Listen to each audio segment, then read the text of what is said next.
বাংলায় বিধানসভা ভোটের আগে রাজ্যে তপশিলি জাতি উপজাতি মানুষের আরো কাছে পৌঁছতে তপশিলি সংলাপ নামে প্রচারাভিযানে নেমেছে তৃণমূল। সোমবার তপশিলির সংলাপ সমাবেশে কেন্দ্রীয় প্রকল্পে পদ্ম শিবিরকে কটাক্ষ করেন তৃণমূলের সর্বভারতীয় সাধারণ সম্পাদক অভিষেক ব্যানার্জি। তিনি জানান, ডাবল ইঞ্জিন সরকার রাজ্যে সবচেয়ে বেশি অত্যাচারিত তপশিলি জাতি উপজাতি সম্প্রদায়ের মানুষ। উত্তরপ্রদেশ, রাজস্থান, মধ্যপ্রদেশ, গুজরাটের মতো রাজ্যে একের পর এক ঘটনা তার প্রমাণ। পরিসংখ্যান তুলে ধরে বিজেপিকে তুলোধনা করেন তৃণমূলের সেনাপতি। বলেন, এটাই প্রমাণ বিজেপি বাংলায় ক্ষমতায় এলে তপশিলি জাতিদের তাদের অধিকার থেকে বঞ্চিত করবে। 2023 সালের যে রিপোর্ট হয়েছে সেই রিপোর্টে যে রাজ্যগুলো শীর্ষে রয়েছে তপশিলি জাতির মানুষের বিরুদ্ধে একাধিক অপরাধ, নির্যাতন বা আক্রমণাত্মক ঘটনার ক্ষেত্রে 1 নম্বর স্থানে রয়েছে যে রাজ্য বা প্রদেশ, তার নাম উত্তরপ্রদেশ। 2 নম্বর স্থানে রয়েছে রাজস্থান।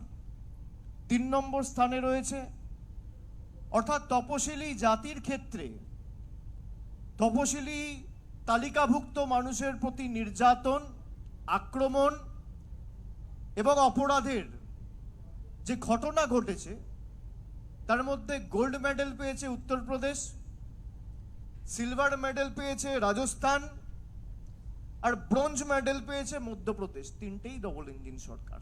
যারা দলিত, আদিবাসী, জনজাতি, মূলবাসী, তপশিলীদের উপর দিনের পর দিন অত্যাচার করে, নির্যাতন করে, আক্রমণ করে, অপমানিত করে, পদে পদে লাঞ্ছিত, নিপীড়িত, অত্যাচারিত, শোষিত, বঞ্চিত করে, তারা আর যাই হোক সমাজের বন্ধু হতে পারে না।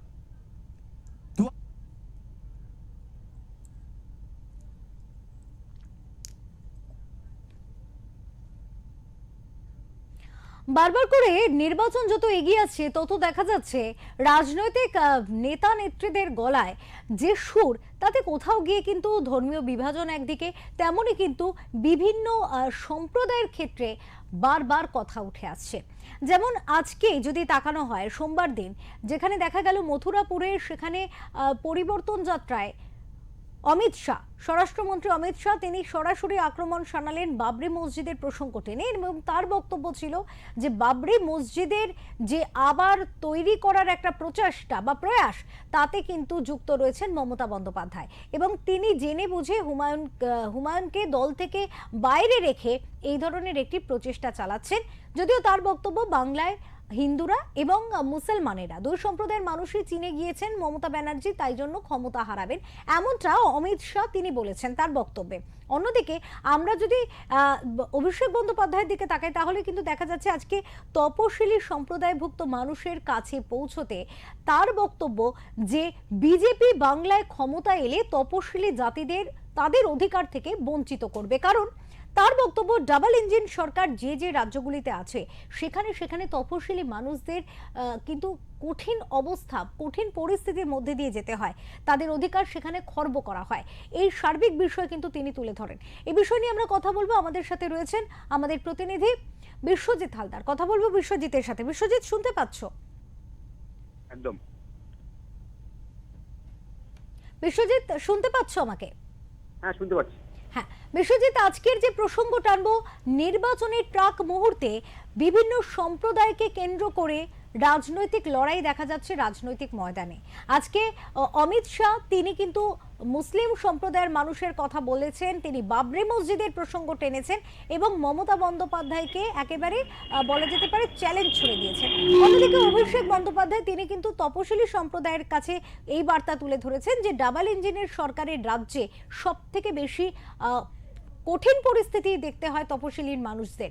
তাহলে সেক্ষেত্রে এ রাজ্যে তারা এলে তাদের অধিকার খর্ব হবে, তপশিলি জাতিদের অধিকার তারা খর্ব করবে। এই বিষয় নিয়ে কোথাও গিয়ে কি সাম্প্রদায়িক একটা ক্ষেত্র তৈরি হচ্ছে রাজনৈতিক ময়দানে লড়াইয়ের? একদমই। তুমি যেমনটা বলছিলে যে মেরুকরণ বা সম্প্রদায় বা মেরুকরণের রাজনীতি কিন্তু বঙ্গ রাজনীতিতে এই মুহূর্তে কিন্তু অনেকটা চেনা রাজনৈতিক মহলের, অন্তত। কারণ বাবরি মসজিদ, হুমায়ুন কবির যে বাবরি মসজিদ তৈরি করেছিলেন, তখন কিন্তু বিতর্ক তৈরি হয়েছিল যে বাবরি নামটা নিয়ে আপত্তি তুলেছিলেন অনেকে, এমনকি বিজেপিও আপত্তি তুলেছিল, তৃণমূল কংগ্রেসও আপত্তি তুলেছিল যে বাবরি নামটা কেন, মসজিদ একাধিক হতেই পারে। হুম। এবারে আজকের মথুরাপুরের যে পরিবর্তন যাত্রা ছিল, সেই পরিবর্তন যাত্রা থেকে কার্যত কেন্দ্রীয় স্বরাষ্ট্রমন্ত্রী অমিত শাহ তিনি হুমায়ুন কবিরের এই বাবরি মসজিদ নিয়ে কার্যত মুখ খুলেছেন। তিনি বলেছেন যে হুমায়ুন কবির এবং মমতা বন্দ্যোপাধ্যায় মুদ্রার এপিরপি। তৃণমূল কংগ্রেস ইচ্ছাকৃতভাবে হুমায়ুন কবিরকে দল থেকে বের করে দিয়েছে, দিয়ে তাকে দিয়ে বাবরি মসজিদ করিয়ে কোথাও রাজ্যের যে সংখ্যালঘু ভোট ব্যাংক সেটা একত্রিত করার চেষ্টা করছে তৃণমূল কংগ্রেস। কার্যত তার বলার যে ইঙ্গিত ছিল যে এই মুহূর্তে রাজ্যের যে সংখ্যালঘু মানে ভোট ব্যাংক রয়েছে, সেই ভোট ব্যাংক কোথাও ধস যাবার আশঙ্কা করছে রাজ্য শাসক দল তৃণমূল কংগ্রেস।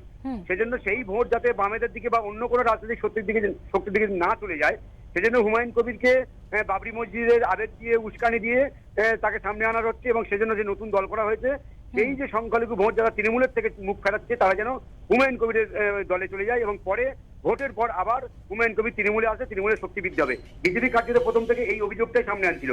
আজকের কার্যত মানে অমিত শাহ বা কেন্দ্রীয় স্বরাষ্ট্রমন্ত্রী বাবরি মসজিদ নিয়ে তৃণমূলকে নিশানা করে রাজ্য বিজেপির এই যে যুক্তিটাকে কার্যত প্রতিষ্ঠা করে দিল, এবং হুমায়ুন কবিরের পিছনে যে মমতা বন্দ্যোপাধ্যায় রয়েছে, আজকের অমিত শাহের বক্তব্য সেটা অনেকটা ইঙ্গিত পাওয়া গেল।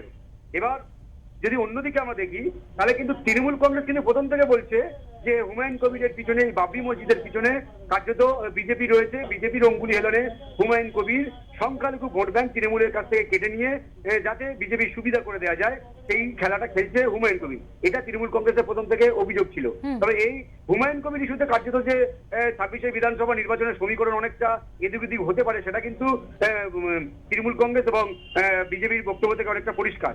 তবে আজকের কিন্তু যে দুদিকে, একদিকে কলকাতা যখন অভিষেক বন্দ্যোপাধ্যায় তিনি এসসি এসটি অভিষেকদের নিয়ে তিনি যখন সভা করছেন, ঠিক মথুরাপুরে তখন এই এসসি এসটি অধ্যুষিত মথুরাপুর, সেখানে কিন্তু অমিত শাহ সভা করছেন। অর্থাৎ সংখ্যালঘু শুধুমাত্র ভোট ব্যাংক নয়, তপশিলি যে ভোট ব্যাংক রয়েছে বাংলায়, সেটাও কিন্তু দুটো দল কিন্তু একেবারে এখানেই বিশ্বজিৎ তোমার কাছে আমার প্রশ্ন ছিল এই জায়গাটাতে, যে কোথাও গিয়ে যেমনটা বলা হতো যে তৃণমূল কংগ্রেসে ভোট ব্যাংকে কিন্তু একটা যথেষ্ট অবদান রয়েছে সংখ্যালঘু সম্প্রদায়ের ভোটের, সেক্ষেত্রে দাঁড়িয়ে এই যে ইস্যুগুলো, হুমায়ুন কবিরের আলাদা দল তৈরি করা, অন্যদিকে যদি আমরা দেখি আইএসএফ আলাদা তৈরি করা, মিম কোথাও গিয়ে এক জায়গায় রয়েছে, এই যে সংখ্যালঘু ভোটটা কোথাও গিয়ে হাতছাড়া হতে পারে, এরকম কি কোনো রকম চিন্তা ভাবনা থেকে তৃণমূল কংগ্রেসের তরফ থেকে আদিবাসী সম্প্রদায়, তপশিলি সম্প্রদায় বা নারীদের, একেবারে বলা যেতে পারে যদি নারী ভোট, মেয়েদের যে ভোটটা, সেটাকে একদম নিজেদের দিকে নিয়ে চলে আসার কি একটা ভীষণভাবে প্রয়াস দেখা যাচ্ছে? একদমই, তুমি ঠিক জায়গাটাই কিন্তু ধরেছো একদম।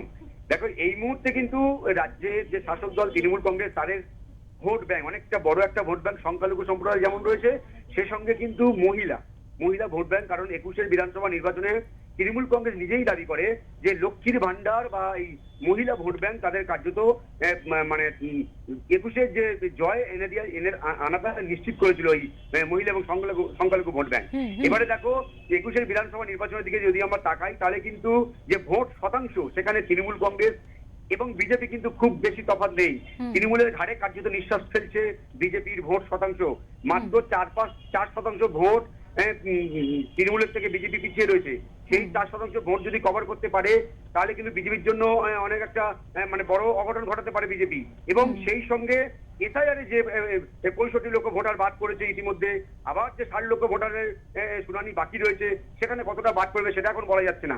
এই যে এসআইআর বাদ পড়া, এবারে সেখানে বিজেপি এবং তৃণমূলের ভোট শতাংশ মাত্র 4% এদিক ওদিক, এবং বেশ কিছু প্রায় 60 থেকে 70টা আসন এমন ছিল 21 বিধানসভায় বা লোকসভা নিরিখে যদি আমরা দেখি, তাহলে কিন্তু এমন কিছু আসন ছিল যেখানে বিজেপি কিন্তু ভালো ফল করেছে। এবং 21 বিধানসভা নির্বাচনে প্রায় 50 থেকে 60টা এমন আসন ছিল বিজেপির দাবি অনুযায়ী, এমন আসন ছিল যেখানে মাত্র 5,000-10,000 ভোটে ব্যবধানে বিজেপি হেরে গেছিল। এবং এই এসআইআর পরে যেখানে যে বিধানসভাগুলোতে মাত্র 5,000 ভোটে হেরেছিল, সেখানে দেখা যাচ্ছে প্রায় 6,500 থেকে 7,000 ভোট বাদ পড়ছে। অর্থাৎ এখানে কিন্তু অঙ্কটা অনেক কঠিন। 26 বিধানসভা নির্বাচনে কিন্তু দুটো দলের কাছেই পাটিগণিতটা মিল করাই তো সবচেয়ে বড় চ্যালেঞ্জ এখন। এইখানে কিন্তু বিজেপির কাছে সবচেয়ে বড় যেটা চ্যালেঞ্জ, যে সংখ্যালঘু ভোট ব্যাংক, তৃণমূলের যে ভোট ব্যাংক, সেই ভোট ব্যাংক যদি না কাটতে পারে, তাহলে কিন্তু রাজ্যে ক্ষমতা আসা খুব অসম্ভব। কারণ প্রায় 35 থেকে 36% সংখ্যালঘু ভোট ব্যাংক এই তৃণমূলের কাছে রয়েছে। এবারে মহিলা ভোট ব্যাংক যদি তৃণমূলের সঙ্গে যোগ হয়, তাহলে কিন্তু বিজেপির কাছে চ্যালেঞ্জ হবে। সেজন্যই কিন্তু বিজেপি অনেক বেশি করে জোর দিচ্ছে যে এই যে হুমায়ুন কবির যদি কোথাও তৃণমূল কংগ্রেসের সংখ্যালঘু ভোট ব্যাংকে যদি 2 থেকে 3% কাটতে পারে, তাহলে কিন্তু 26-এর বিধানসভা নির্বাচনে বিজেপি অনেকটা তাদের চলার যে রাস্তা অনেকটা মসৃণ হবে। সেজন্য কিন্তু এই যে সাম্প্রদায়িক যে মেরুকরণের যে রাজনীতিটা এই মুহূর্তে 26-এ চলছে, এখানে কিন্তু উন্নয়ন, যে দুর্নীতি, এই ইস্যুগুলো কিন্তু খুব একটা বেশি সামনে আসছে না। এখানে মেরুকরণেই সামনে আসছে বেশি। এখন দেখা যাক যে হুমায়ুন কবিরের পিছনে আদৌ কে আছে বা সাধারণ মানুষ কোনটা বিশ্বাস করে, সেদিকে আমাদের অবশ্যই নজর থাকবে। একদম একদম। অনেক ধন্যবাদ বিশ্বজিৎ, অনেক ধন্যবাদ তোমাকে।